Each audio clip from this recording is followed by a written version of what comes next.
Muy buen día amigos, yo soy Fer y les doy la bienvenida a Círculo Musical Giuseppe Verdi. El día de hoy les traigo el tercer capítulo de Armonía a la manera de Korsakov, donde hablaremos de los conceptos generales, lo que nos permitirá comenzar ya con nuestros primeros ejercicios de armonía a cuatro voces. Les agradezco una vez más su apoyo para esta serie y espero les siga siendo de gran utilidad.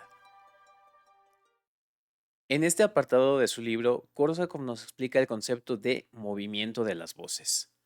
Cuando nosotros tenemos dos notas superpuestas, en este caso mi do, sabemos que esas notas se van a ejecutar simultáneamente. Por lo tanto, si yo reproduzco este fragmento, cada dos tiempos me va a tocar un par de notas.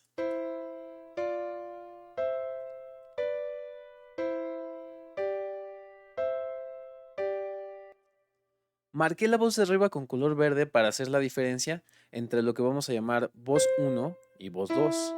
La voz 1 siempre va a ser la más aguda. Más adelante profundizaremos en este tema. Ahora, lo importante es el concepto de movimiento directo. Cuando dos voces se mueven en una misma dirección, vamos a llamar a eso un movimiento directo. Como en este caso tenemos do que sube a re y mi que sube a fa. O de manera contraria, tenemos también mi que baja a re y do que baja a si. El movimiento no importa si es por grado conjunto o por salto, en tanto ambas voces se muevan en la misma dirección. En el tercer ejemplo observamos que tenemos el salto mi sol, mientras que solamente el grado conjunto do re. Eso va a seguirse considerando un movimiento directo en tanto ambas voces ascienden. En el último ejemplo igual, tenemos las notas do sol, que baja por salto, y las notas mi re, que bajan por grado conjunto. Finalmente, como ambas voces se están moviendo de manera descendente, esto se va a considerar un movimiento directo. El segundo tipo de movimiento que nos presenta Korsakov y probablemente uno de los más utilizados por ser muy estable es el movimiento contrario, donde las voces se mueven en la dirección opuesta. En este caso si se va al do ascendiendo y fa va al mi descendiendo. En el siguiente ejemplo tenemos la versión opuesta. Sol sube a do ascendiendo por salto y fa baja a mi descendiendo por grado conjunto.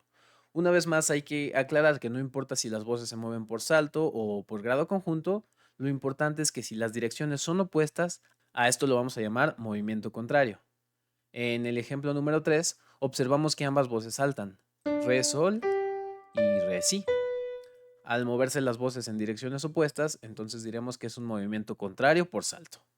Lo mismo ocurre en el ejemplo siguiente, pero esta vez tenemos fa mi que baja y la do que sube por salto. El último tipo de movimiento que también aporta mucha estabilidad a los enlaces armónicos es el movimiento oblicuo. Aquí Korsakov nos lo señala con una ligadura donde una de las voces se va a mantener estable sobre la misma nota. Esto de la ligadura es opcional, realmente puede no aparecer y va a seguir siendo un movimiento oblicuo. En este caso solo lo usamos para dar un poquito de claridad visual a los ejemplos. En un movimiento oblicuo, una de las voces se mantiene estable, mientras la otra resalta un poco más.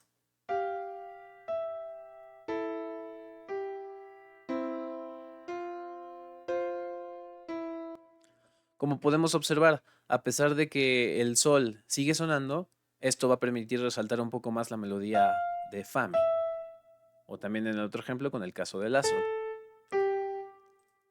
Aquí prácticamente todos los ejemplos tienen grado conjunto, aunque también es posible hacer un movimiento oblicuo con salto. Podríamos hacer algo estilo do sol. Y el movimiento sigue siendo del tipo oblicuo. Una voz se queda estable mientras la otra se mueve en dirección ascendente o descendente por grado conjunto o por salto. Continuando con esta sección de conceptos generales, Korsakov nos explica ahora los temas de duplicación y disposición. Primero que nada es importante hablar de la norma de las cuatro voces. Los ejercicios de armonía en cursos tradicionales se van a estructurar bajo esta norma, donde en cada acorde que usemos vamos a tener cuatro voces, ordenadas de la más aguda a la más grave. Tendremos la voz de la soprano, la voz de la contralto, la voz del tenor y la voz del bajo. Como podemos ver, a partir de aquí necesitamos ya dos claves. Tenemos una clave de sol para las voces femeninas y una clave de fa para las voces masculinas. Prácticamente esto se parece mucho a un sistema tradicional de piano. Es así como nosotros vamos a hacer nuestros ejercicios de armonía.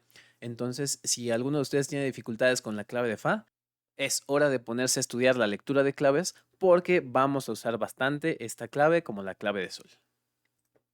Entendiendo entonces esta norma de las 4 voces, vamos a tener una primera incógnita, ya que la mayoría de estos ejercicios iniciales van a usar acordes perfectos, que recordemos tienen solo 3 notas, como en este caso Do, Mi, Sol. Nos vemos entonces en la necesidad de duplicar una de estas 3 notas. En principio, nuestros ejercicios van a duplicar solamente una nota, la nota de la fundamental, en este caso Do, que es la nota que le daría el nombre a este acorde de Do mayor. Por lo tanto, el acorde va a quedar Do, Mi, Sol, Do. Es por eso que marcamos la nota Do de color azul, para recordar que la nota duplicada va a ser siempre la tónica o la fundamental del acorde. En la siguiente sección tenemos el acorde de Do mayor o acorde de primer grado en disposición cerrada. La disposición cerrada se va a medir a partir de las 3 voces superiores. Recordemos siempre soprano, alto y tenor.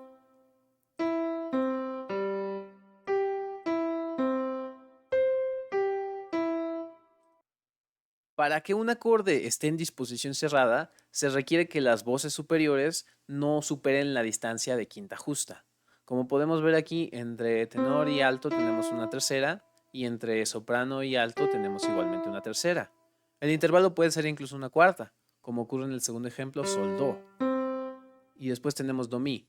Lo importante es que las 3 voces superiores no abran más allá de una cuarta justa.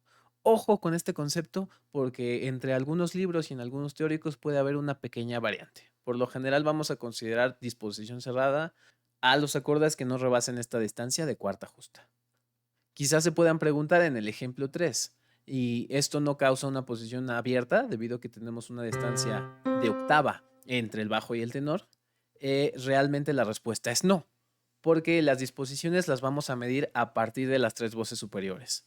El bajo puede separarse incluso más de una octava, como observamos en el cuarto ejemplo. Lo importante una vez más son los intervalos de las voces superiores, donde tenemos mi, sol, tercera y después sol, do, cuarta. Por lo tanto, todos los presentes ejemplos van a estar en una disposición cerrada. La otra disposición que existirá en nuestros acordes va a ser la disposición abierta, donde, como podemos ver, alguna de las voces superiores excede el intervalo de cuarta justa. Aquí, por ejemplo, tenemos entre la soprano y el alto el intervalo mi-do, que es una sexta. Entonces, este acorde va a ser considerado posición abierta. En el ejemplo 2 tenemos incluso el intervalo do sol quinta y sol mi sexta. Como podemos ver, el acorde queda mucho más amplio. Entonces esto va a ser una disposición abierta. A partir de la quinta justa o sexta entre algunas voces se considera disposición abierta. Este intervalo puede ser incluso hasta una octava entre las voces extremas. El tercer ejemplo, al estar un poco más compacto, podría parecer una posición cerrada. Pero si nosotros analizamos los intervalos de las voces superiores, tenemos en este caso mi, do, una sexta entre el tenor y el alto y después do, sol, una quinta entre la alto y la soprano. Por lo tanto, al rebasar el intervalo de cuarta, este acorde también va a estar en disposición abierta. El último ejemplo que nos pone Korsakov tiene al tenor y al bajo en unísono, haciendo ambos la misma nota do, pero después nos pone a la contralto en la nota sol, por lo tanto un intervalo de quinta, y después sol mi entre contralto y soprano. Entonces, si tenemos una quinta y una sexta entre las voces superiores, una vez más, este acorde va a estar en disposición abierta. El último concepto importante de esta sección va a ser la posición melódica de los acordes. Como podemos observar, aquí tenemos un 8, un 3 y un 5. Debido a que cada acorde está en posición de octava, posición de tercera y posición de quinta. ¿A qué se refiere esto de las posiciones? La posición no es más que el intervalo que exista entre el bajo y la voz más aguda o la soprano. Ese intervalo que tengamos entre esas dos voces va a definir la posición de un acorde. Por lo tanto, aunque las voces interiores entre estos dos acordes están organizadas de manera diferente, ambas cumplen con el intervalo de do, que es intervalo de octava. Entonces eso va a definir estos acordes como posición melódica de octava. En el ejemplo del compás 2, tenemos que entre el bajo y la soprano está la distancia do-mi, que es un intervalo de tercera, por lo tanto, estos dos acordes van a estar en un intervalo melódico de tercera. Y finalmente, en el último ejemplo, tenemos el intervalo do-sol entre el bajo y la soprano. Entonces, ambos acordes van a estar en posición melódica de quinta. Hay que recordar que esto es importante porque, a pesar de que en todos los casos estamos hablando del mismo acorde, do mayor, al estar dispuestas las voces de manera diferente, el acorde no va a sonar igual.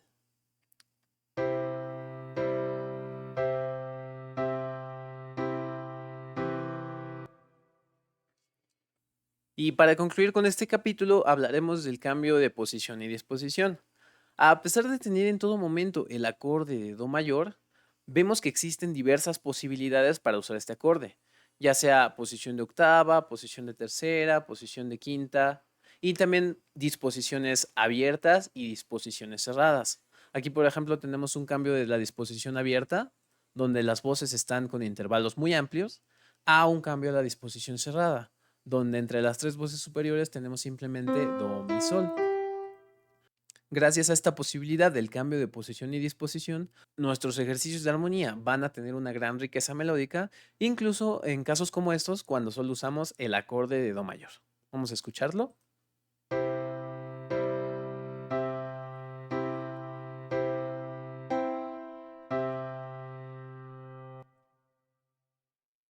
Y así entonces, con 3 notas y 4 voces, podremos comenzar nuestros ejercicios de armonía.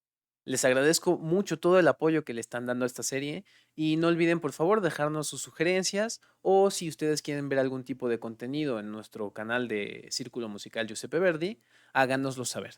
Recuerden que Círculo Giuseppe Verdi se encuentra en YouTube y en Facebook por si quieren seguirnos en ambas plataformas. Muchas gracias y mucho éxito con su trabajo musical. Hasta la próxima.